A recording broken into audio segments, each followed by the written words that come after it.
Avis vascular centre మన దేశంలోనే the best varicose vein hospital.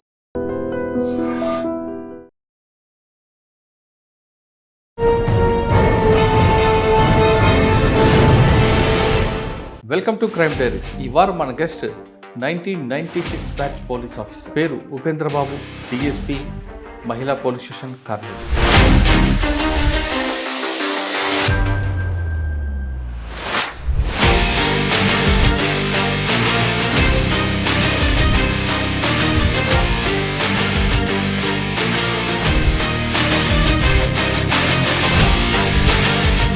స్వతహాగా కష్టపడి పైకి వచ్చాను. Without coaching, without recommendation, without మనీతో నేను పాలగడ్డ అనగానే బాంబుల గడ్డ. ఆ బాంబుల గడ్డలో మీరు ఎప్పుడైనా బాంబుల సౌండ్ విన్నారా? ఓన్లీ బాంబుల సౌండ్ విన్నాను. బాంబులు కూడా దాదాపు 130 అబౌవ్ సీజ్ చేసినాను. దీపావళి నాడు రెగ్యులర్గా రోజు వినపడుతుంటాయి బాంబులు. ఎందుకంటే అక్కడ ఫ్యాక్షన్ అనేది పుడుతుంది. నేనే నాయకుడు ఉండాలని చెప్పి ఆ నాయకుడు ఏదో సొంత అన్నదమ్ములు కూడా పుడుతుంది. ఏముండండి సీడీలో మీకు గుర్తున్న కేసుకున్నాయి? ఢిల్లీ పోయి నేను ఒక వేరే నైజీరియా తీసుకు పట్టుకొచ్చాను. కానీ పెళ్ళి 30 సంవత్సరాలు 30 ఏళ్ళు మనవాళ్ళు మనవరాలు ఉన్నాయి కూడా వచ్చినాయి. అంటే 96 2026 పబ్లిక్లో ఆ గ్యాప్ పెరిగింది అనుకోవచ్చా, తగ్గింది అనుకోవచ్చా? దానికి కారణం పోలీసుల యాటిట్యూడా, పబ్లిక్లో ఆ జనరేషన్ మార్పు అనుకోవచ్చు? పోలీస్ యాటిట్యూడ్ అట్లే ఉంది, జనరేషన్ గ్యాప్ ఎక్కువ ఉంది.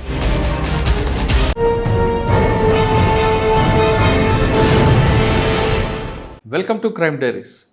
ఈ వారం మన గెస్ట్ 1996 బ్యాచ్ పోలీస్ ఆఫీసర్, పేరు ఉపేంద్రబాబు, డిఎస్పీ, మహిళా పోలీస్ స్టేషన్, కర్నూలు. ఫ్యాక్షన్ జిల్లాలో పుట్టిన ఆయన ఫ్యాక్షన్ ఉన్న ఏరియాలో ఎక్కువగా పనిచేశారు. ఆయన ఫ్యాక్షన్ పుట్టడానికి కారకులు ఎవరు, అది తరతరాలుగా ఎందుకు వచ్చింది, తర్వాత ఎందుకు అంతమైంది అన్న దీని మీద బాగా రీసెర్చ్ చేశారు. ప్రస్తుతం మహిళా పోలీస్ స్టేషన్ ఉన్న ఆయన ఒకప్పుడు పోలీసింగ్కి ప్రస్తుత పోలీసింగ్కి ఉన్న తేడా ఏంటి, ప్రజలకి పోలీసుల మీద నమ్మకం పెరిగిందా తగ్గిందా అనే విషయం సార్ అడిగి తెలుసుకుందాం. సార్ నమస్తే అండి. నమస్కారం. ఉపేంద్రబాబు గారు, మీరు డిపార్ట్మెంట్కి వచ్చినప్పుడు పోలీస్ అంటే ఒక భయం, ఒక గౌరవం ఉండేది. పోలీసు బైక్ మీద కనపడగానే వస్తున్నారంటేనే కొంచెం ఒక ఎస్ఐని చూడగానే మొత్తం సహాయం అయిపోయేది. కానీ ఇప్పుడు ఎస్ఐతో పాటు ఒక 20 మంది కానిస్టేబుల్ వచ్చిన పరిస్థితి కంట్రోల్ రావట్లేదు. అంటే ప్రజల్లో అవేర్నెస్ పెరిగింది అనుకోవాలా, లేదా ప్రజలకి పోలీసుల మీద నమ్మకం పోయింది అనుకోవాలా, లేదా ఎక్కువగా భయపడడం తగ్గిపోయింది అనుకోవాలా? దీనికి కారణం జనరేషన్ మార్పు అనుకోవాలా, లేదా పోలీసింగ్లో వచ్చిన మార్పులు వచ్చిందా?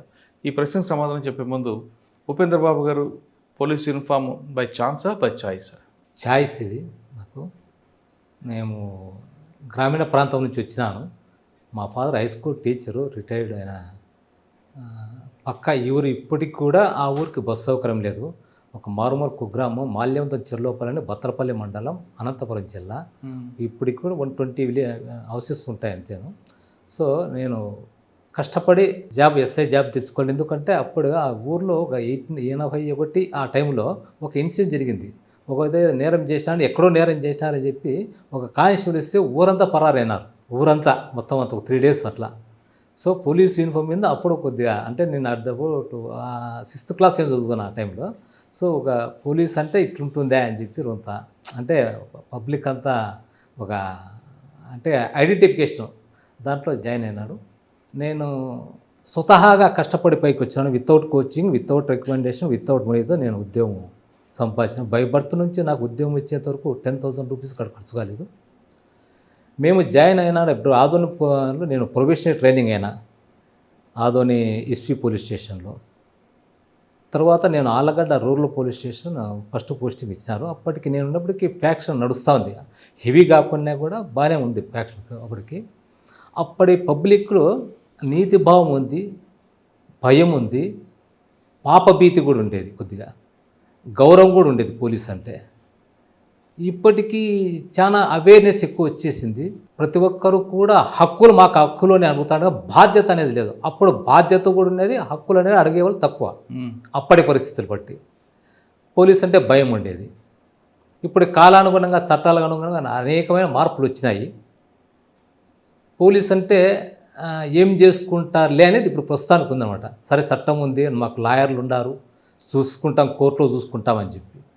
ఈ భావన పబ్లిక్లో చదువుకుండే వాళ్ళు ఉంది, చదువు లేని వాళ్ళు కూడా వచ్చేసింది. అంటే ఇప్పుడు హక్కులు అడుగుతున్నారు కానీ బాధ్యత లేదు, బాధ్యత లేదు.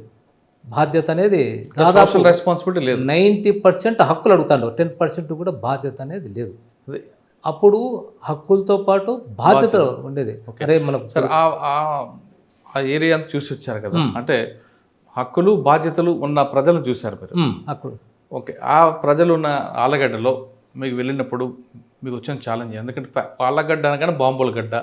ఆ బాంబుల గడ్డలో మీరు ఎప్పుడైనా బాంబుల సౌండ్ విన్నారా? ఓన్లీ ఆ పేర్లు ఉండిపోయింది. బాంబుల సౌండ్ విన్నాను. బాంబులు కూడా దాదాపు 130 అబోవ్ సీజ్ చేసినాను నేనే అక్కడ ఆ పరిస్థితులు. ఇప్పుడు జిల్లాల వ్యాప్తంగా ఎక్కడ కూడా బాంబులు ఎక్కడ విన్నారు మీరు అప్పుడు ఆలగడ్డలో? ఆలగడ్డ రూరల్ పోలీస్ స్టేషన్ 97, 98లో. ఏడా సంఘటన చెప్పండి ఒకసారి. అక్కడ బాంబులు అనేది మామూలుగా ఉంటాయి. ఏదైనా గొడవల్లో కానీ బాంబులు వేసుకోవడం కానీ, ఏదైనా మర్డర్ చేసినా కూడా బాంబింగ్ కూడా ఉంటుంది. దానికి పగలు రాత్రి ఏ సంబంధం లేదు. ఆ సంబంధం అంటే సందర్భాన్ని బట్టి అదంతే, గ్రూప్ రాజకీయాలు ఉంటాయి ఇదంతాను. అప్పుడు చదువు తక్కువ ప్లస్ రాజకీయాలను బట్టి పోకోకుంటే మళ్ళీ మమ్మల్ని ఏమైనా ఇచ్చేస్తారని చెప్పి ఆ టైంలో పబ్లిక్ వాళ్ళ అది రాజకీయాలు మెయింటైన్ చేసేవారు అట్లా. ఓకే, అంటే మీరు విన్నాను అంటున్నారు కాబట్టి ఒక సంఘటన చెప్పండి. వినే సంఘటన, చూసిన సంఘటన. చూసిన సంఘటన నేను ఆలగడ రూరల్ పోలీస్ స్టేషన్లో ఉన్నాను. మధ్యాహ్నం వాడు వచ్చినాడు. ఆయనకి థ్రెట్ ఉందని తెలుసు. నువ్వు జాగ్రత్తగా ఉండు నాయనా, నీ మీద థ్రెట్ ఉందని చెప్పిన. జస్ట్ విత్ ఇన్ 10 minutesలోనే వాడిని బాంబు వేసి అటాక్ చేసి ఇంటికాడ చంపేసినారు. అయ్యో, అట్లా జరుగుతాడు. చూసినావు అది. జస్ట్ మాట్లాడిపోయినాడు, హెచ్చరించినాము నువ్వు చాలా జాగ్రత్తగా ఉండాలని చెప్పి. 10 minutes కదా సార్ మీతో మాట్లాడిపోయినా చంపేసినాడు సార్ అని చెప్పి పక్కన. మళ్ళీ పోయి చూస్తే మొత్తం అయ్యో. ఎట్లా అంటే పోలీస్ స్టేషన్ దగ్గర కూడా బాంబులు వేసుకున్నారా? లేలే, అంటే నా దగ్గర కాదు, బట్ అవి కూడా ఎక్కడ మన దగ్గరే ఉండదు, బట్ కొద్ది దూరంగా జరుగుతుంటాయి అట్లా. మళ్ళీ కేసులు జరుగుతూ ఉంటాయి, మళ్ళీ కేసులు పెడతా ఉంటాము. అప్పుడు పోలీసింగ్ అనేది కౌన్సిలింగ్ అంటే వేరే రకంగా ఉంటాయి. ఇప్పుడు మనం చెప్పలేము, ఆ కౌన్సిలింగ్ వేరు. సరే అయినా కూడా అవి అంటే దీపావళి నాడు కాదు, రెగ్యులర్గా రోజు వినపడుతుంటాయి బాంబులు? రోజు అనే కాదు, సందర్భం బట్టి అది ఏదన్నా రోజు అని కాదు. అది అంటే దీపావళి నాడే కాదు, మిగతా సమయంలో సందర్భంలో కానీ దీనికో అదేం కాదు. అట్లా ఆ సందర్భంగా బట్టి ఏదైనా రాజకీయ కూడా అది ఇన్సిడెంట్లు అయితే జరుగుతుండేవి.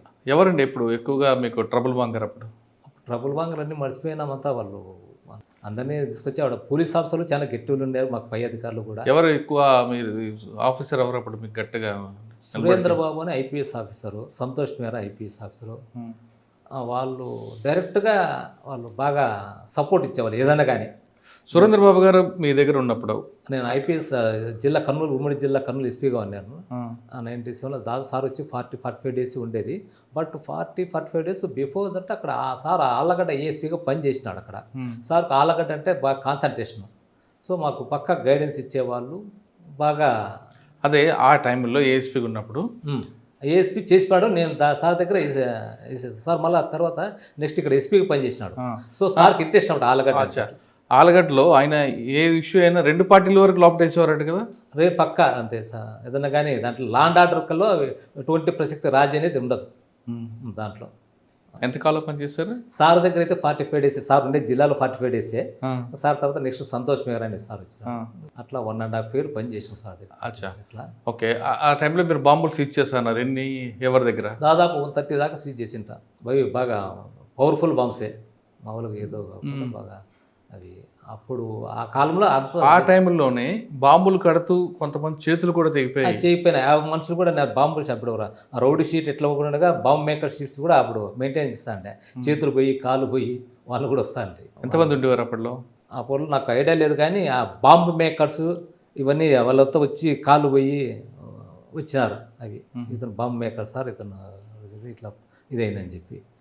ఆ ఏరియాలో ఎట్లుంటుందంటే మేము చూడలే కానీ ఆ కోయిలకుంట్ల ఏరియాలో బిఫోర్ దట్ మేము జాయినింగ్ కాకపోతే కొంత ఒక వాళ్ళ తండ్రిని చంపినాడు అని చెప్పి వాళ్ళ కొడుకు ఎవరో బాంబు విసిరితే ఎక్కడ తప్పుతుందని చెప్పి చేయి తీసుకుని మగని కొట్టాడని చెప్పి మగని కొట్టాడు. ఆయన చనిపోయి ఇతను కూడా చేయి పోయిందని చెప్తారు మరి. అట్లా ఆ టైం ఉండేది, ఆ సిచ్యువేషన్ అట్లది. ఆలగడ్డ నుంచి ఎక్కడికి వచ్చారు? మళ్ళీ ఆలగడ్డ నుంచి మళ్ళీ నేను బీఆర్కి వచ్చినాను. అప్పుడు ఎస్పీలు ట్రాన్స్ఫర్ అయిందంటే మళ్ళీ నేను ఉలిందకొండ నుంచి మళ్ళీ ప్యాపిలి పోయినాను. ప్యాపిలి నుంచి ఒలగొంద నుంచి మళ్ళా నంద్యాల ట్రాఫిక్ చేసినాను. నంద్యాల ట్రాఫిక్ నుంచి దొన్నిపాడు ఎస్ఐకి పనిచేసినాను. అక్కడి నుంచి మళ్ళీ సిఐ ప్రమోషన్ తీసుకున్నాను. ఓకే, ఎస్ఏ వరకు దొన్నిపాడు. ప్యాపిల్లో ఫ్యాక్షన్ మర్డర్స్ ఉండేవి. అక్కడ ఫ్యాక్షన్ మర్డర్ తీసుకొచ్చి రైల్వే ట్రాక్ మీద పడేసేవారు అంట, నిజమేనా? అప్పుడు నేను చాలా తక్కువ కాలం పనిచేసినాను. తక్కువ కాలం కూడా నా ఉద్యోగానికి సంబంధించి చాలా సాటిస్ఫాక్షన్ జాబ్ చేసిన.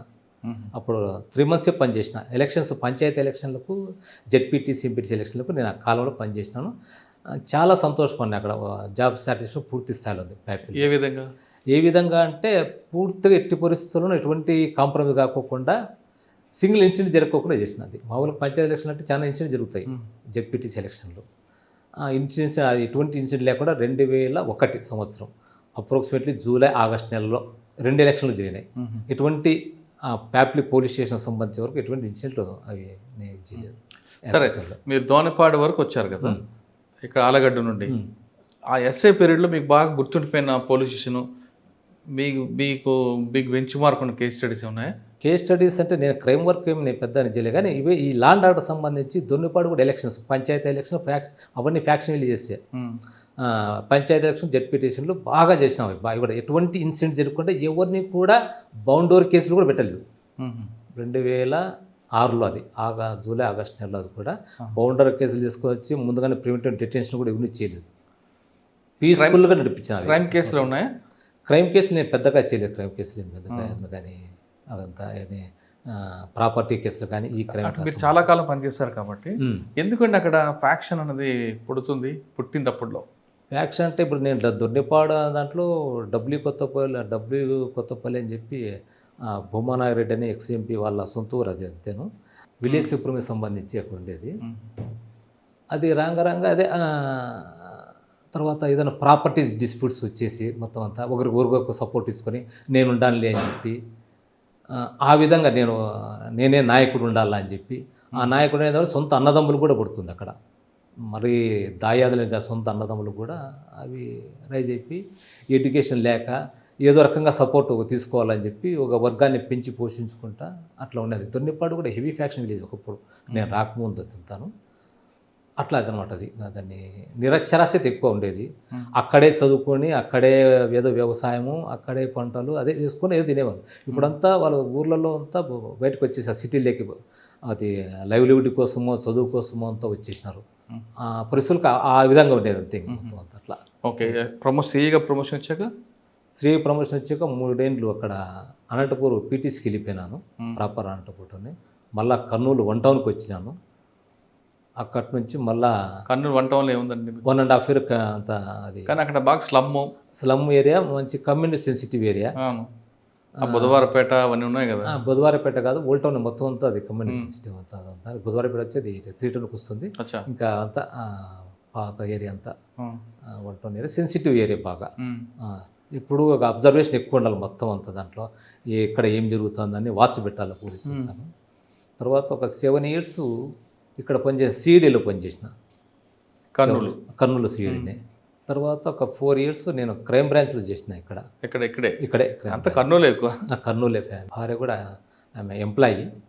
సో దాన్ని దర్శే చాయిస్ అట్లా చేసిన. ఏముందండి సిఐడిలో మీకు గుర్తున్న కేసులు ఉన్నాయి క్రైమ్ బ్రాంచ్లో? కానీ క్రైమ్ బ్రాంచ్లో కాదు, నా ఒకసారి అంటే నేను సిసిఎస్లో ఉన్నప్పుడు నన్ను కూడా జాయిన్ కమ్మంటే కొన్ని అనివార్య కాలం నేను పోలేకపోయినా. బట్ వేరే ఒక సిఐ మంచి ఢిల్లీ పోయి నేను ఒక వేరే నైజీరియా దేశంలో పట్టుకొచ్చినాడు, డేరుగా ఓడిపోయి నేట్లుగానే.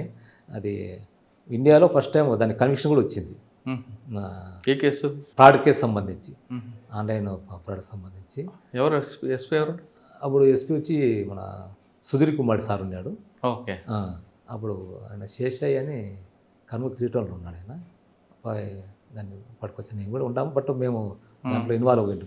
బట్ అట్లా మాకు జాబ్ సాటిస్ఫాక్షన్లో ఎస్ఐగా ఉన్నప్పుడు నాకు దొర్నిపాడు, తర్వాత ప్యాపిలి ఎలక్షన్స్ చేసిన. నంద్యాల ట్రాఫిక్లో బాగా రెగ్యులేట్ చేసిన, 4 years కంటిన్యూ చేసిన. నంద్యాల ట్రాఫిక్ బాగా రెగ్యులేట్ చేసినాను మొత్తం అంతా. అక్కడ అస్తవ్యస్తంగా ఉండేది.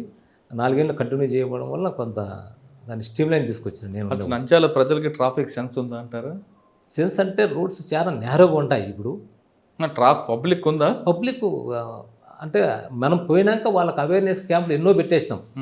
ఆటో డ్రైవర్లకైతేమి, బస్సు డ్రైవర్లకైతేమి మనమంతా వాళ్ళకు క్లాసెస్ తీసుకుంటాం. మహానంది టెంపుల్ దగ్గర తీసుకుపోయి దాదాపు ఒక 3 days మొత్తం ఒక 1500 మంది అక్కడ భోజనాలను ఏర్పాటు చేసి వాళ్ళ క్లాసులు తీసుకొని లైసెన్స్ లేకుంటే లైసెన్స్లు కూడా వాళ్ళందరినీ జిల్లా అధికారులతో మాట్లాడి అప్పుడు ఏర్పాటు చేసినాం నేను పనిచేసే కాలంలో.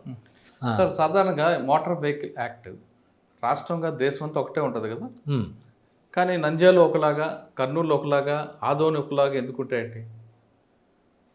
ఎగ్జాంపుల్, కర్నూలు టౌన్లో కొండా బురుజు దగ్గర హెల్మెట్ పెట్టుకోకపోతే లైసెన్స్ చలాన్ రాస్తారు. ఇదే హెల్మెట్ లేకుండా నంద్యాల తిరగచ్చు, ఆదోని తిరగచ్చు. ఎందుకు ఆ డిఫరెన్స్ ఏంటండి? కొంత ఇప్పుడు హెల్మెట్ అనేది మన సేఫ్ సైడ్ ఉండేది, అది కొన్ని సిటీల్లో కంపల్సరీ అది. ఇంకా హెల్మెట్ లేకుండా బయటికి పోకూడదు. ఇంకా కొన్ని సిటీల్లో అవి ఇంకా అది పోలీసు కొన్ని చర్యలు తీసుకోవాలా, వాళ్ళకి అవేర్నెస్ క్యాంప్ తీసుకొని వచ్చి మన సేఫ్ సైడ్, ఎందుకంటే మన మీద ఆధారపడి హెల్మెట్ అనేది సిటీ అయినా రోడ్ అయినా పడితే తలకి అదే అదే రోడ్డు తెలియదు. అదే అవేర్నెస్ తీసుకున్న వాళ్ళు పబ్లిక్లో కానీ కాలేజీల్లో కానీ అదే అంటున్నా నేను. మొత్తం అంతా ఇప్పుడు కర్నూలు టౌన్ వచ్చేసరికి ఎంబీ యాక్ట్ హెల్మెట్ పెట్టాలి మస్ట్ గా చాలా స్ట్రిక్ట్గా ఇంప్లిమెంట్ చేస్తారు సిటీలో. అదే మీరు రూరల్ వచ్చేసరికి ఎందుకు కాదు అంటున్నారు? రూరల్లో యాక్సిడెంట్ కావాలి లేదా దెబ్బ తగలదా? ఒకటి కర్నూలు సిటీలో ఏదైనా కానీ అంటే పోలీసింగ్ ఎక్కువ ఉంటుంది, రూరల్లో వచ్చే తక్కువ మంది ఉంటారు, మళ్ళీ వేరే డిఫరెంట్ డ్యూటీస్ ఉంటాయి. ఊరిని అడిగిందంటే జస్ట్ ఇక్కడే సార్, జస్ట్ 1 కిలోమీటర్ అర్ధ కిలోమీటర్ సార్ పోతున్నాం సార్, జస్ట్ దానికి పెట్టుకోలేదని చెప్పి ఇది చేస్తాంట. అవి కొన్ని ఛాన్సెస్ ఉన్నాయి. బట్ ఏదేమైనా కూడా హెల్మెట్ ఇది హెల్మెట్, కొంత దూరం అయినా కూడా హెల్మెట్ పెట్టుకుంటే ప్రాణం. ఇప్పుడు కర్నూలు సిటీలో పోలీస్ ఫోర్స్ ఉంది కాబట్టి ఇంప్లిమెంట్ చేస్తున్నారు. కానీ కర్నూలు హైవే ఎక్కిన తర్వాత మీరు దోన్ రూట్లో కానీ లేదంటే ఎటు వెళ్ళిన హైవే మీద రాంగ్ రూట్లో వస్తుంటారు. రాంగ్ రూట్లో వస్తే ప్రమాదం జరిగేది ఎవరికి ఉంటుంది? వానికి ఉంటుంది, ఆపోజిట్ పరికి ఉంటుంది, ఇద్దరికి ఉంటుంది. మరి అక్కడ ఎందుకు ట్రాఫిక్ ఇంప్లిమెంట్ కాదు రూల్? దానికి చర్యలు తీసుకోవాలి, దానికి ఏదైనా కానీ కంపల్సరిగా దాన్ని మెయిన్ అవేర్నెస్ ఎక్కువ తీసుకోవాలి. అది ఏదైనా కానీ పబ్లిసిటీ, అది ఏదైనా కానీ సినిమా ద్వారా, టీవీ ద్వారా కానీ, వాట్సాప్ ద్వారా అనేది ఎక్కడైనా ఉంటుంది తీసుకొచ్చేది. ఏదైనా కానీ తప్పే అది. అట్లా ఏముండదు, తప్పే అది. అని మనం అవేర్నెస్ వాళ్ళు జనరల్గా మాట్లాడతాం. కర్నూలు ఒకటని కాదు, వేరే స్టేట్స్ ఎక్కడ తీసుకున్నా హెడ్ క్వార్టర్లో ఒకలాగా ఉంటుంది, రూరల్గా ఒకలాగా ఉంటుంది, అర్బన్ ఏరియా ఒకలాగా కనిపిస్తుంటుంది. అదే చెప్పాను, ఫోర్స్ ఎక్కువగా మొబిలైజ్గా ఉంటుంది ఇక్కడ. కానీ కొంత ఛాన్సెస్ ఏదైనా కానీ పోలీసులు పట్టుకుంటారు అనేది ఒక ఇది ఉంది. తర్వాత కెమెరాస్ ఉంటాయి అన్ని చేస్తారని చెప్పి రూరల్ ఏరియాస్ కొద్దిగా. కానీ మీరు అలాగంటున్నారు, మరి కొంతమంది ఏమంటారంటే మా ఊర్లో మాకు పట్టుకోలేదు పోలీసు, మేము అక్కడికి వెళ్తే ఎందుకు పట్టుకుంటారు, మా ఊర్లో కూడా చేయాలి కదా అంటారు. అది కరెక్టే, దాంట్లో మీరు చెప్పిన దానికి ఏకీపిస్తాను. ఇంకా అవేర్నెస్ తీసుకొని రావాలి, పోలీసులో రావాల్సిందే ఖచ్చితంగా అని చెప్పి పబ్లిక్ కూడా తీసుకొని రావాల్సింది, దానికి చర్యలు తీసుకోవచ్చలేదు. అట్లా నంద్యాల తర్వాత ఎక్కడికి వచ్చారండి? నంద్యాలలో ఇక్కడ అదే నంద్యాల నుంచి దొన్నిపాడు వెళ్ళిపోయినాను. దొన్నిపాడు నుంచి మళ్ళీ ప్రమోషన్ వచ్చి మళ్ళీ వచ్చిన తర్వాత డిఎస్పీగా మళ్ళీ అనకాపల్లి పోయినాను. ఎక్కడ? Anakapalli DSP promotion. అంటే సిఏలో మీకు మంచి గుర్తింపు ఎక్కడ ఉన్నాయి? సిఏ కాదు, డిఎస్పీగా అయితే నాకు 2 ఇన్సిడెంట్లు బాగా గుర్తున్నాయి. అనకాపల్లిలో మాడుగుల నియోజకవర్గం పూర్తి స్థాయి ఇన్ఛార్జి నేను ఎలక్షన్ సంబంధించి. Deputy CM Bodimutyalanaidu versus Bandaru Satyanarayana అని చెప్పి ఇద్దరు చేసినారు. ఎటువంటి సింగిల్ ఇన్సిడెంట్ జరుపుకోకుండా, చిన్న ఇన్సిడెంట్ జరుపుకోకుండా కంటిన్యూగా ఎస్పీ నాకు ఫోనే చేయలేదు ఆ రోజు. నేను నా policy matter SP sir Muralikrishna అని ఎస్పీ సార్ ఫోన్ చేయకూడదని నేను కోరుకున్నా. సారే ఫోనే చేయలేదు, నేనే ఫోన్ చేస్తాను అంటే గంటకు nothing problem sir, nothing problem. Up to next day 5 o'clock వరకు కంటిన్యూ మొత్తం అన్నీ చేసినాం సార్. టోటల్గా పోలింగ్ బాక్స్ అన్ని హెడ్ క్వార్టర్ చేసినాం సార్ అని చెప్పిన. అది బాగా గుర్తుపోయింది. ఇంత సింగిల్ ఇన్సిడెంట్లు కూడా మిగతా అన్ని దక్కల ఏదో చిన్నదో చిన్న జరిగినాయి ఆ నియోజకవర్గాన్ని మిగతా అనకాపల్లి జిల్లాలో. బట్ మాడుగులకు సంబంధించి ఎట్టి పరిస్థితులను అది చూసుకున్నాం. అది తర్వాత ఎమ్మెనూరు ఎస్డిఓ పనిచేసిన నేను. అనకాపల్లి ఎస్డిపిగా ఎలక్షన్ ఒకటే గుర్తుంది. అనకాపల్లి మహిళా డిఎస్పీగా ఉండ. మహిళ అంటే నా 4 days 5 days ఇన్ఛార్జ్ ఇచ్చాను నాకు ఆ మాడుగుల నియోజకవర్గం సంబంధించి ఒక డిఎస్పీ. ఆ 5 days అక్కడే క్యాంప్ వేసుకొని కంటిన్యూగా వాసు పెట్టుకొని మొత్తం ఫోర్స్ అంతా ఎక్కడెక్కడ మహిళా డిఎస్పీ చేశారా? మహిళా డిఎస్పీ అక్కడ. తర్వాత ఎక్కడికి వచ్చారు? ఎమ్మెనూరులో కూడా నేను దాదాపు 11 ఏళ్ళు పనిచేసినాను. 11 నెలలు ఎటువంటి లా అండ్ ఆర్డర్ ప్రాబ్లం లేకోకుండా జాగ్రత్తగా తీసుకున్నాం అక్కడ ఏమీ అంటే బయట నుంచి అదే పని ఫోర్స్ రాకోకుండా. కానీ ఎమ్మినగనూరులో ఒక ప్రాబ్లం ఉంటుంది, ఉమ్, కమ్యూనల్ ప్రాబ్లం. ఆదోని ఎమ్మినగనూరు అభిప్రాయం ఉమ్, ఉమ్. మీకు ఇప్పుడు ఎదురుపడలేదా? ఇప్పుడు ఎదురుపడింది కానీ చాలా స్మూత్గా దాన్ని డీల్ చేస్తాం అతను కానీ చిన్న విషయాలు కూడా ముందుగానే దాన్ని హెచ్చరించి దాన్ని ఎందుకంటే వాచ్ పెట్టాలి. అదే చెప్తేనే పోలీస్ అనేది ఎప్పుడు వాచ్ అనేది చాలా ఇంపార్టెంట్. అన్ని అబ్జర్వేషన్ చాలా ఉండాలి పోలీసులు అంటే, ఎందుకంటే అది ప్రశాంతంగా మనము చేయాలంటే ఫస్ట్ అబ్జర్వేషన్ బాగుండాలి. అదే అంటే అబ్జర్వేషన్కి టిప్స్ అని చెప్పగలరా? అబ్జర్వేషన్ అంటే పబ్లిక్తో బాగా వాళ్ళతో మనము ఇన్వాల్వ్మెంట్గా ఉండాలి ఏదైనా కానీ. అంటే మనం పట్ల నిజాయితీ పనిచేస్తా అనేది ఉండాలి ఫస్ట్. అది ఎవరికైనా ఎక్కడైనా కానీ ఒక ఆఫీసరు ఒక రెస్పాండ్ అవుతాడని చెప్పి ఎవరైనా వచ్చిందంటే ఫస్ట్ కూర్చోబెట్టి మాట్లాడాలా. ఆయన ఒక ఏదైనా పరిష్కారం చూపుతాడనే భావన పబ్లిక్లో ఉండాలి ఫస్ట్ ఆఫ్ ఆల్. అది తర్వాత ఏదైనా కానీ సారు అంటే నాట్ ఓన్లీ పోలీస్ కానీ ఏదైనా చెప్పినా కూడా సార్ ఏదైనా సలహా ఇస్తాడు ఏదైనా కానీ ఒకవేళ అని అది కూడా ఉండాలి. అది తర్వాత సబార్డినేట్తో కూడా చాలా జాగ్రత్తగా మాట్లాడాలా ఏదైనా కానీ. కమ్యూనికేషన్లో గ్యాప్ ఉండకూడదు కమ్యూనికేషన్లో ఏది కూడా. అదంటే పబ్లిక్ నమ్ముతారు ఏదైనా కానీ చెప్తూ ఏదైనా కానీ చేసినా లేదు సార్ లేదు. కానీ మీరు చెప్పినవన్నీ చేస్తే పబ్లిక్లో మరొక ఒపీనియన్ వస్తుంది, ఈ పోలీసు మెతక పోలీసు మనం ఏం చెప్తాను ఆడుకుంటాడని. మనం ఏం చెప్పినా వింటారు, మెతక పోలీసు అంటారు. మనం ఇప్పుడు పోలీసు అంటే కొంచెం హార్ష్ ఉండాలి అని కాదు, కొంచెం ఫర్మ్గా మాట్లాడితే మనము మెత్తగానే కదా ఫర్మ్గా ఉండాలి. ఒక యాక్షన్ అనేది ఫర్మ్గా ఇది కాదు అంటే కాదంటే ఎట్లా ఉండాలి అంతేగా. నువ్వు మళ్ళీ ఎక్కడ పోయినా కాదు రైట్ ఓకే అంతేగాని అట్లనా అని చెప్పి జిగ్జాగ్గా ఉండకూడదు పోలీసు. ఫర్మ్గా ఉండాలి. అట్లనే ఇంతకుముందు మాదిరిగా ఇప్పుడు మ్యాన్ హ్యాండ్లింగ్ అవన్నీ ఉంటాయి గతంలో ఎప్పుడో. ఇప్పుడు అటువంటివి కాదు. ఇప్పుడు ఎందుకంటే ఎలక్ట్రానిక్ మీడియా పెరిగింది, సీసీ కెమెరాలు చేసినాయి, ఎక్కడ చూసినా కూడా అవేర్నెస్ పెరిగింది. ప్రతి ఒక్కరూ కూడా మనము అబ్జర్వ్ మనము ప్రతిదీ కూడా అబ్జర్వ్ చేయాలి అంతే. మీరు పనిచేసిన ఎస్ఐ నుండి ఇక్కడ వరకు తీసుకుంటే ఎస్ఐ వరకు కొంచెం ఫోకల్ కానీ మిగతా నాన్ ఫోకల్ కనిపిస్తున్నాం. మీరు ఇప్పుడు బాధపడలేదు అంటే లేదు ఎప్పుడు నేను అంటే నా చాయిస్ అది. ఫ్యామిలీ ఆమె హై స్కూల్ టీచరు, ఇంకా పిల్లలు ఎక్కడ చదువుకుంటున్నారు, నేను అదే పనిగా మళ్ళీ ఎక్కడో బయటికి పోయిందంటే ఇబ్బంది అవుతుందని చెప్పి నేను అదే పనిగా నా ఛాయిస్తోనే ఉండలేను. ఇవన్నీ officer posting political posting? No as on today officer posting మొత్తం. ఓకే, ఎమ్మినగనూరు తర్వాత ఎక్కడికి వచ్చారు? ఎమ్మినగనూరు తర్వాత ఇక్కడికి వచ్చింది. Okay, Disha police station Shakti అనుకుంటా. ఇది మహిళా పోలీస్ స్టేషన్. మహిళా పోలీస్ స్టేషన్లో మీరు రెండో పోస్టింగ్ ఇది?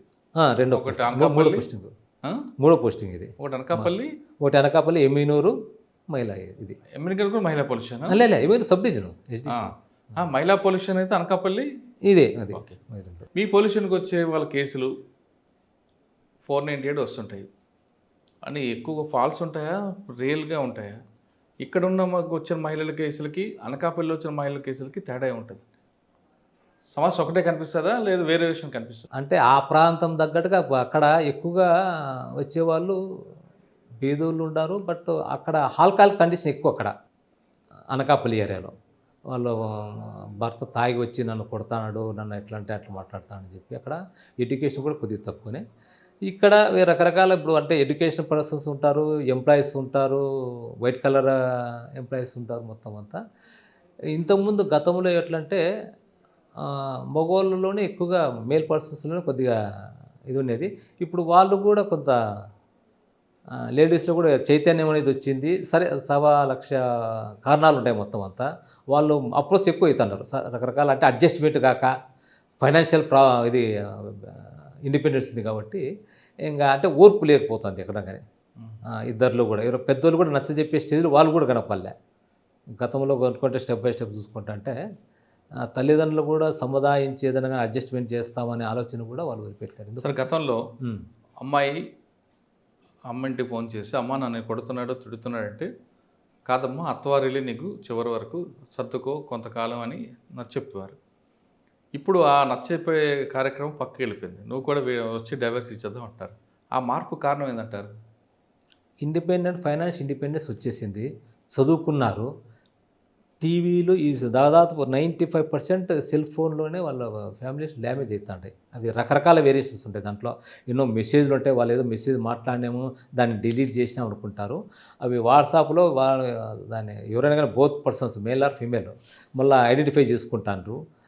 అది అవుతాండ్రి. నువ్వెంత అంటే నువ్వెంత అని. ఇంతకుముందు ఏదన్నా కానీ గతంలో ఏదైనా ఫోన్ చేయాలంటే ఎక్కడికో పోయి ఫోన్ చేయాలి. ల్యాండ్ ఫోన్ ఉంటే తగిలితే తగులుతుంది, తగలకుండా. ఆ వితిన్ స్పాన్ ఆఫ్ సెకండ్స్లో మనిషి మార్పు వచ్చేస్తుంది. సర్లే పిల్లలు ఉన్నారు, ఇంక ఎందుకు వచ్చినా కూడా నీళ్ళే సర్దుకుంటాం అని చెప్పి. ఇప్పుడు వెంటనే ఫోన్ అది చేస్తా అంటే ఫోన్ ఎత్తకోకుంటే నేనంటే లెక్కలేని తనుముతూ ఉందా అని చెప్పి వాళ్ళు మేల్ ఆర్ ఫీమేల్ వెంటనే ఇంకా నువ్వంటే ఇష్టంలే, ఇంకా ఎట్లా అంటే ఇట్లా మాట్లాడుకోవడము, నువ్వెంత ఇది చేసుకోవడం. వాళ్ళకు ఒత్తాసు కూడా తల్లిదండ్రులు కూడా అంత ఓపిక కూడా వాళ్ళకు కూడా లేదు. వాళ్ళు మరి ఏ రకంగా ఓపిక లేదో కానీ ఇప్పుడు ఆ రీజన్తో మీ దగ్గరికి వచ్చారంట కేసు వచ్చింది, మీరేం చేస్తారు? ఫస్ట్ కౌన్సిలింగ్ ఇస్తాం. పిల్లం పిచ్చి చెప్పడం వరకే బాగా చెప్తాం. ఫస్ట్లోనే చెప్పడం, ఇక్కడ కొట్టడము తిట్టడం అనేది ఉండదు. పిల్లం పిచ్చి కౌన్సిలింగ్, ఎందుకు పెళ్లి చేసుకుంటావు, ఏం కథ, పెళ్లి చేసుకుంటే కొన్ని బాధ్యతలు అనేది బాగా గుర్తుపెట్టుకోవాలా. ఇంతకుముందు సింగిల్గా ఉంటే ఏ టైంలో ఎట్లా పోయినా కూడా అడిగేవాళ్ళు లేరు, మీ అమ్మ నాయన అంతవరకు. ఇప్పుడు భార్య అవుతుంది, ఒకవేళ పిల్లలు ఉంటారు, నీ అలవాట్లన్నీ తగ్గించుకొని ఏదైనా కానీ ఇవి చేసుకోవాలా. లేదు ఊరికే కొట్టడము తిట్టడము చేసిందంటే ఆమెకి ఏమన్నా ఏంటంటే కింద పడిందంటే నువ్వు నూకడంలోనే ఏదన్నా కానీ ఆమెకైనా తగిలి దెబ్బలు సరిపోతే పిల్లలు అవుతారు. లేదు ఆమె కూడా కోపం వచ్చింది నిన్నేమైనా చేసింటే ఇబ్బంది, పిల్లలు అవుతారు. ఇది జాగ్రత్తగా లేదంటే చట్ట ప్రకారం ఇది చేసుకోండి అంతే అని చెప్పి మగవారికి చెప్తారు. లేదు ఇద్దరికీ చెప్తాం, స్మూత్గా చెప్తాం ఏదైనా కానీ. ఇట్లా మరి అమ్మాయికి ఏం చెప్తారు? అమ్మాయికి ఏం చెప్తారు? లేదా ఇప్పుడు అమ్మాయిలు వస్తుంటారు, నేను సింగిల్గా ఇంటి ఉంటాను, లేదా అత్తమామతి ఉండము ఇట్లానే, లేదమ్మా ఉమ్మడి కుటుంబం ఉంటారు అంత బాగుంటుంది చెప్తాము ఏదైనా కానీ అని చెప్పి. సరే వీలైనంత వరకు మేము ఎట్టి పరిస్థితుల్లో కలపడానికే పూర్తి స్థాయిలో ప్రయత్నిస్తాం. ఫైనల్గా ఆమె నేను ఇది చేస్తే సరేనమ్మా దాని ప్రకారం చట్ట ప్రకారం పోతాం అని చెప్పి. సరే కొన్ని కేసుల్లో మొమెంది అప్పర్ హ్యాండ్ అయింది అనుకోండి, అటువంటి కేసులు వస్తుంటాయి వస్తాంటాయి. అటువంటి ఒక ఎగ్జాంపుల్ చెప్పండి వచ్చిన కేసు. ఉమెన్ అప్పర్ హ్యాండ్ వచ్చాయి, కాకుంటే మనం సర్దుకొని మనం మగవాళ్ళకు చెప్తా ఉంటాం. నేను పిల్లలు ఉండారు, ఇంకా ఒక 4-5 ఏళ్ళు పోయిందంటే వాళ్ళు కూడా స్టేజ్ వస్తారు. ఒకవేళ ఉమెన్ అప్పర్ హ్యాండ్ కేసులో ఖచ్చితంగా భార్య చేతుల్లో భర్త దెబ్బలు తింటాడు, బాంబరదలు కొడతారు, అత్త కొడతారు, మరి అప్పుడు మగవారికి రక్షణ ఉండదా? మగవాళ్ళకు రక్షణ అనేది ఉంటుంది. వాళ్ళు వచ్చి కొద్దిగా తక్కువనే వస్తారు, బట్ వస్తా ఉంటారు ఏదైనా కానీ మనం సర్దుబాటు చేసి ఏదైనా అని చెప్పి మళ్ళీ జరపకుండా చూసుకోండి. లేదంటే సరే మీకు ఇష్టం లేదు ఏదైనా కానీ ఇంకా కోర్టు ద్వారా ఇది కాదండి. భర్త భార్యను కొడితే పిలిపిస్తారు, మాట్లాడతారు, కౌన్సిలింగ్ చేస్తారు, కాదంటే డైవర్స్ ఇప్పిస్తారు. డైవర్స్ ఇప్పుడు మీ చుట్టూ కోర్టు ద్వారా. కానీ అది ఇక్కడికి వచ్చాక మీకు ఫ్యాక్ట్ తెలిసింది అనుకోండి, భార్యే భర్తను కొడుతుంది అన్నప్పుడు మీరు ఆ భర్తకి మీరు సపోర్ట్ చేస్తారా, ప్రొటెక్ట్ చేస్తారా, లేదు కొట్టమ్మా అంటారా? లే భర్త పిల్లంపించి మాట్లాడతాము, చూడమ్మా భార్య భర్తల గొడవలు సాధించము, కానీ ఇది కొట్టుకుందంటే పిల్లల ముందర మళ్ళీ ఇవైతాయి, మరి బంధువుల్లోనూ అంత ఇబ్బంది అవుతుంది అని చెప్పి చెప్తాం ఏదైనా కానీ. ఇట్లా ఉంటారు సరే మీకు ఇష్టం లేదు రైట్ ఏదైనా కానీ అది చట్ట ప్రకారం తీసుకోండి అని చెప్పి ప్రొటెక్ట్ చేయవా? సెక్షన్లో ప్రస్తుతానికి ఇక్కడ అయితే ఈ మహిళా పోలీస్ స్టేషన్లో మనకి సాధారణంగా 490 ఉంది డౌరీ హరాస్మెంట్, అది చేస్తా ఉంటాం. అది ఒకవేళ భర్త భార్యను కొడితే మీరు 324 ఐపీసీ పెడతారు. కానీ మీ ఫ్యాక్ట్ లో మీరు ఎంక్వైరీ చేసిన తర్వాత భార్యే భర్తను కొడుతుంది, భార్య తరపు వాళ్ళే భర్తను హింసిస్తున్నారు అన్నప్పుడు మీరు ఆ భార్య మీద కేసు పెడతారా, పెడితే ఏ సెక్షన్ పెడతారు? ఇంతవరకు అట్లా రాలేక కౌన్సిలింగ్ అయితే వచ్చినాయి అంతే. ఇంకా వస్తుంటాయి అటువంటివి, వస్తుంటాయి తక్కువ వచ్చేది. ఇంకా అవి రాకుండా ఎన్నో ఉంటాయి. ఇంకా మగవాళ్ళు మా భార్య వేధిస్తుంది, భర్త వేధింపులు చూసి మనం చూసాను, నేను ఎవరిని కించపరచట్లేదు, కానీ భార్య వేధింపులు కూడా కొంతమంది ఉంటారు కదా, చాలా ఉంటాయి, కొన్ని వస్తుంటాయి అంతే, కానీ అవి చాలా ఉంటాయి ఇప్పుడు సమాజంలో. మరి వాళ్ళు ముందే వచ్చి పోలీసుని కంప్లైంట్ వచ్చా నా భార్య నన్ను వేధిస్తుందండి అని వస్తా అంటారు, కౌన్సిలింగ్ చేసి పంపిస్తా ఉంటాం ఇట్లా అంతే. ఏం చేస్తారు కౌన్సిలింగ్? భార్యను పిలిపించి కౌన్సిలింగ్ భార్య పిల్లంపించి ఇది మీరు తిట్టడము, మళ్ళీ మీ అమ్మ నాయన తిట్టడము, ఇది ఇంటికి రచ్చ, మళ్ళీ బయటికి ఎందుకు పోవాలా, చదువుకున్నారు, ఉద్యోగాలు వచ్చినాయి, పిల్లలు కూడా పెద్దగా అవుతాంటారు. అంటే దీనికి కారణం ఇద్దరు డబ్బులు సంపాదించబట్టేనా? డబ్బులు సంపాదించేది అదొకటి, ప్రస్తుతం ఎందుకో తినే తిండిలోనో పీల్చే గాలిలోనో లోపం అయితే ఏదో ఒక్కడో ఉంది. ఇరిటేట్ అవుతుంది మనుషులంతా ఏదైనా కూడా. మరి అంటే ఎక్కడ సమాజంలో నేను ఉండే అబ్జర్వేషన్లో సపోజ్ ఏదైనా కానీ ఆర్టీసీ బస్ స్టాండ్ వెళ్తే వెంటనే బస్సు ఉండాలా, డాక్టర్ దగ్గర వెళ్తే వెంటనే అపాయింట్మెంట్ ఉండాలా, రైల్వే స్టేషన్ వెంటనే రైలు ఉండాలా. అంటే ఓపికనే నశించింది అది, ఎందుకు ఎక్కడనే అది, కానీ ఇంకా వెంటనే అంతే. ఇంకా అది అట్లా ఏదైనా కూడా భార్య పోతా ఇంటికి పోతా ఇంట్లో వంట వండిండాలి అంతే, ఇంకా రెడీగా. లేదు భర్త పోతాను, భర్త పికప్ చేసుకోవాలి వెంటనే, నేను డ్రాప్ చేయాలా, ఇట్లా ఉంది అనమాట. ఓర్పు అనేది దాదాపు తగ్గింది ఇంత ముందుకు ఇప్పటికి. ఈ కమ్యూనికేషన్ పెరిగిపోయి ట్రాన్స్పోర్టేషన్ పెరిగిపోయి వెంటనే ఇంకా ఇవి కొన్ని ఉంటాయి ఇవన్నీ మొత్తం అంతా అంటే ఓపిక నశించిందంటారు. ఓపిక నశించింది. అది వేరియస్ ఎన్నో రీజన్స్ ఉంటాయి దానికి, ఇది అనేం కాదు, వేరియస్ రీజన్స్ ఎన్నో ఉన్నాయి. సార్ మీ దగ్గరకు వచ్చిన వ్యక్తి ఏమో ఒకప్పుడు అంటే కేసు పెట్టాలి, మాట్లాడాలి, కౌన్సిలింగ్, కోర్టు వెళ్ళేది కదా. ఇప్పుడు ఇమీడియట్గా నాకు జస్టిస్ కావాలంటే అప్పుడు ఏం చేస్తారు మీరు? ఇప్పుడు ఇమ్మీడియట్గా అంటే ఆమె చెప్పిన ప్రకారం ఇంకంతే, నాకు కౌన్సిలింగ్ వద్దు ఏం వద్దు, కేసే కావాలంటే ఇంకా సరే కేసే ఇచ్చేస్తాం, కేసే కావాలంటే ఇచ్చేస్తాం. కానీ భర్త నేను భార్యతో ఉంటానంటే నాకు కలపండి అంటాడు, అప్పుడు ఏం చేస్తారు? చేస్తాం 2-3 సార్లు కౌన్సిలింగ్ అంటే పిలుస్తాను. నేను రానంటే ఇంకేం చేసేది ఉండదు ఇంకా దాన్ని, ఎందుకంటే ఆమె భార్య నేను కాపురానికి పోను అంటే కదా నేను చేయలేదు దానికి. అట్లా వాళ్ళు సార్ నాకు భార్య కొద్దిగా కలపడతారంటే రైట్ పిచ్చి మాట్లాడతాంలేండి, దాన్ని ఏమన్నా చెప్తాం. ఇప్పుడు కర్నూలు ఎలాంటి కేసులు వస్తున్నాయండి మహిళా పోలీసు? ఇదే హరాస్మెంట్ కేసెస్ వస్తున్నాయి మొత్తం అంతా. భర్త వేధిస్తున్నాడు, భర్త తరపున వేధిస్తున్నాడు కట్నం కోసము అని చెప్పి, దాంట్లో ఎన్నో రకరకాలుగా ఉంటాయి రీజన్స్. పైకి మాత్రం వేరే రీజన్స్ ఉంటాయి, అంతర్గతంగా వేరే రీజన్స్ ఉంటాయి. దానికి ఇంకా చెప్పలేము. పెళ్ళి అయిన సంవత్సరం వరకు భార్య భర్తల మధ్య పంచాయతీలు ఉంటే సామాను, కానీ పెళ్ళిని 30 సంవత్సరాలు కూడా కొంతమంది వస్తుంటారు. 30 ఏళ్ళు మనవాళ్ళు మనవరాలు ఉన్నాయి కూడా వచ్చినాయి, అవి కూడా వస్తుంటాయి. ఆ వయసులో పెళ్ళైన వారానికి కూడా వచ్చేటివి కూడా ఉంటాయి. ఏదో నా భర్త పనికిరాడు సార్, వారానికి వచ్చారంటే అర్థం ఉంది, మనల్ని పుట్టే గొడవే ఉంటుంది. మన వాళ్ళు మనవరాలు వచ్చినా అవి కూడా వచ్చినాయి, అవి కూడా కేసు రిజిస్టర్ కూడా చేసినాయి. ఎందుకు? వాళ్ళు ఏంటి అండర్స్టాండింగ్, కొంతమంది స్వేచ్ఛంగా కోరుకుంటారు వాళ్ళు. ఇప్పటికి కూడా నేను ఇది చేయాలని చెప్పి వాళ్ళు ఇదైతే అంటారు. అట్లా స్వేచ్ఛగా ఉండాలనుకున్నా కూడా ఇప్పటికి కూడా ఇబ్బంది పెడతానని చెప్పి అట్లా అవి కూడా కేసు రిజిస్టర్ చేసినాయి కూడా. దాంట్లో కూడా ఉంటాయి 30 years పైన పెళ్ళి, మనవాళ్ళు మనవరాళ్ళు, పిల్లలు మంచి పొజిషన్లో ఉండేవాళ్ళు ఉంటారు, మంచి డాక్టర్స్ అట్లా ఉండేవాళ్ళు ఉంటారు. మహిళా పోలీస్ స్టేషన్ అని ప్రతి జిల్లాలో పెట్టారు, ఒక ఆంధ్రప్రదేశే కాదు తెలంగాణ అన్ని రాష్ట్రాలు. అంటే అంత క్రైమ్కు ఉన్న కెపాసిటీ ఉందండి ఇక్కడ పోలీస్ స్టేషన్కి? క్రైమ్ కాదు, వీళ్ళే కౌన్సిలింగ్కి ఎక్కువ మంది వస్తుంటారు. రోజుకి ఎంతమంది రావచ్చు? రోజు మంచి ఒకసారి ఒక సందర్భంలో 10 మంది రావచ్చు, ఒకసారి 20 మంది రావచ్చు, ఒకసారి అదంటే ఇక్కడ వాళ్ళు సినారీ చూసుకుంటారు. బందోబస్తు ఎవరు లేరంటే బందోబస్తు ఎక్కువ బయటకు పోల్చొచ్చు వేరే డ్యూటీలకు. ఎవరు లేరు అంటే అంటే వాళ్ళు రారు, ఎవరు ఉండారంటే సందర్భాన్ని బట్టి వెంటనే వచ్చేస్తారు. అట్లా ఇప్పుడు మీరు ముందు భార్య కంప్లైంట్ ఇస్తుంది భర్త మీద, పిలిపిస్తారు, ఆయన రానప్పుడు ఏం చేస్తారు? 2-3 సార్లు కూడా పిల్లంపిస్తాం. మళ్ళీ అట్ట వాయిదా ఏమైనా తీసుకుంటారమ్మా ఎట్లా ఏం కదా, ఇతను పిల్లంపిస్తే రాలే, అట్లనే మేము అతన్ని బలవంతంగా పిలుచుకొని రాము. మళ్ళీ ఎట్లమ్మా అంటాక లేదు సార్ మళ్ళీ వాయిదా ఇవ్వండి సార్ అంటే ఓకే, ఆ టైం కూడా ఇచ్చేస్తాము, మళ్ళీ చెప్తాము. అట్లా కనుక సరేమో 3 times పిల్లంపించాను రాలేదు, రైట్ ఏం చేయమంటాం, సరే కేసు రిజిస్టర్ చేయమని చెప్తాం. చట్ట ప్రకారం కాదని మేము పోయి మళ్ళీ దాని ప్రకారం ప్రొసీజర్ ప్రకారం ఫాలో అవుతాం. అట్లా దీంట్లో 2 పొల్యూషన్లు చేశారు సబ్ డివిజన్ మహిళా పొల్యూషన్. మీకు బాగా గుర్తుండిపోయిన ఒక కేసు చెప్పండి. దీంట్లో మహిళా పొల్యూషన్ వచ్చిన కొంతమంది మంచి హై వైట్ కలర్ వాళ్ళు వచ్చినారు, సొసైటీలో మంచి నేమ్ ఫేమ్ ఉండేవాళ్ళు. ఇద్దరి మధ్య అండర్స్టాండింగ్ సరిగా లేక వాళ్ళు వచ్చిన కౌన్సిలింగ్ ఇచ్చినాం ఒక 2 times. లేదా నేను చేయను అని చెప్పి మంచి హై ప్రొఫైల్ ఉండేవాళ్ళు, పేరే అవసరం లేదు అట్లా. మళ్ళీ వాళ్ళు కోర్టుకు పెట్టేసినాం మొత్తం అంతా. అది అట్లా కూడా ఉంటాయి ఇంకా అన్ని హై పొలిటికల్. ఈ కేసులో ఈ సెక్షన్ ఆ సెక్షన్ లేదు అంతే, మిడిల్ క్లాస్ ఆ క్లాస్ ఈ క్లాస్ ఏమీ లేదు అంతే.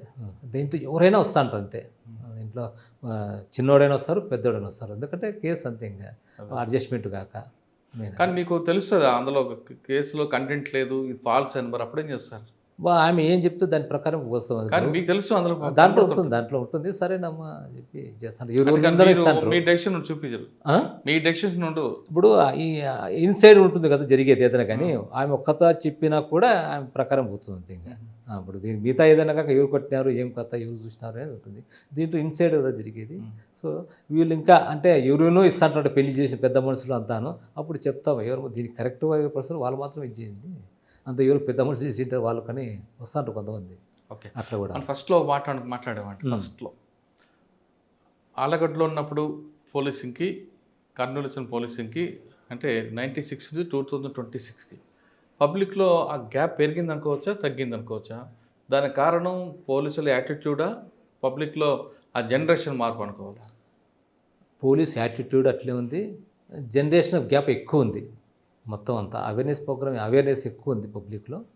తర్వాత బాధ్యత అనేది లేదని చెప్తే కదా, హక్కులు మాకు హక్కు రైట్ ఎందుకు చేసుకుంటావు ఎందుకు అదని. ఇంతకుముందు అట్లా అడిగేవాళ్ళు లేరు. ఒక అడిగినా చెప్తా అంటే వింటా అంటే వాళ్ళు. ఇప్పుడు అడిగేవాడు ఎక్కువైనాడు, చెప్తా అంటే వినలేరు. చెప్తా అంటే వినలేరు. ఇది వచ్చింది మొత్తం అంతా. మరి ఆ మార్పు రావాలంటే ఏం చేయాలి? రెమెడీ అది ఎవరో చెప్తేనే కాదు, ప్రతి ఒక్కరికి సెల్ఫ్గా ఉండాలి అది. అరే మనం మనం ఇప్పుడు మీరు చెప్పారు ఇందాక హెల్మెట్, ఎవరో చెప్పచ్చు సార్, నేను బాగుండాలా, నా తల బాగుండాలా, రైట్ నేను పోవాలని చెప్పి అట్లా సెల్ఫ్గా ప్రతి ఒక్కరికి అది చేయాలా. అది కాలానుగుణంగా ఇప్పుడు ఎవరికైనా ఇంట్లో ఏదైనా యాక్సిడెంట్ జరిగి ఉంటుంది, వాళ్ళంతా కొద్దిగా అవేర్నెస్ వచ్చేస్తుంది. ఒక తల హెల్మెట్ పట్టుకొని వాడు నేను మా ఉన్నోడు చనిపోయినాడు, మనం జాగ్రత్తగా ఉండాలని. అది ఒక సందర్భాన్ని బట్టి ఒక సందర్భం వచ్చింటే కొంతమందికి అవేర్నెస్ వస్తుంది. అట్లా చూడంగా, సినిమాలో చూడంగా, టీవీలో చూడంగా, వాట్సాప్లో చూడంగా రంగ అది పబ్లిక్ తెలుస్తుంది అంతే. ఇవి ఎవరో చెప్తే ఏం కాదు, ఇవి తెలుస్తుంది అది కాలానుగుణంగా. అట్లా ప్రజల్లో హక్కు కాదు బాధ్యత కూడా ఉన్నప్పుడే సొసైటీ ముందుకెళ్తుంది అంటున్నారు ఉపేందర్ గారు. హక్కులు ప్రశ్నించేటప్పుడు ఇది నా బాధ్యత కూడా ఉంది అని గుర్తుంచుకోవాలంటున్నారు. ఎక్కడ లేక నా బాధ్యత లేకుండా కేవలం హక్కుల గురించే మాట్లాడతామంటే అందరూ వెనకబడతాం తప్ప ముందుకు వెళ్ళే ప్రసక్తి లేదంటూ ఉపేందర్ గారు తనకున్న అనుభవంలో చెప్తున్నారు. ఇది వారం ఉపేందర్ గారితో ఎక్స్క్లూజ్ అంటారు. వచ్చే వారం మరో గెస్ట్తో మళ్ళీ కలుద్దాం. అంతవరకు నమస్తే. Thank you. Thank you.